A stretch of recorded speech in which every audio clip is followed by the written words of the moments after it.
We begin with the Donald Trump White House beginning to take shape as he fills two key positions. But many people across the country are still not taking the outcome of the election in stride. Protesters hit the streets in major cities for the fifth straight night, outraged over Trump's policies and controversial comments. After deriding China throughout much of his campaign, Trump has now spoken to the Chinese president and says they've established a clear sense of mutual respect. And Trump sat down for his first TV interview since the election to clarify some of his signature campaign promises and address the anger on display in many cities. Don't be afraid. We are going to bring our country back, but certainly don't be afraid.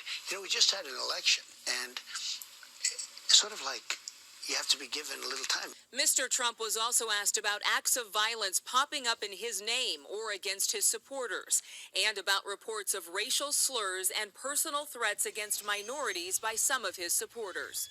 I'm very surprised to hear that. I hate to hear that. I am so saddened to hear that, and I say stop it if it helps. I will say this, and I'll say it right to the camera, stop it.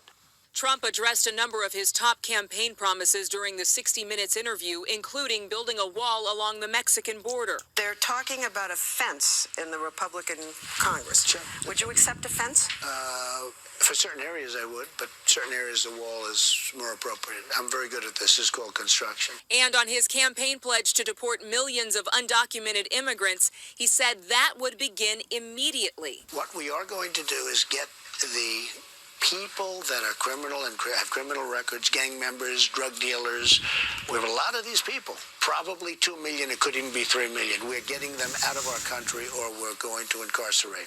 Trump restated his pledge to roll back abortion rights, pledging to appoint justices who could overturn Roe v. Wade, sending the issue back to the states. And if a woman is seeking an abortion, they'll perhaps have to go to another state. But on another controversial issue, marriage equality, he said the issue of same-sex marriage is settled. These cases have gone to the Supreme Court. They've been settled. And I think I'm fine with that. On foreign policy, he was pressed to reveal more details about his plan to defeat ISIS. I don't want to tell anybody anything. Yeah, but what about the American people? We have great generals.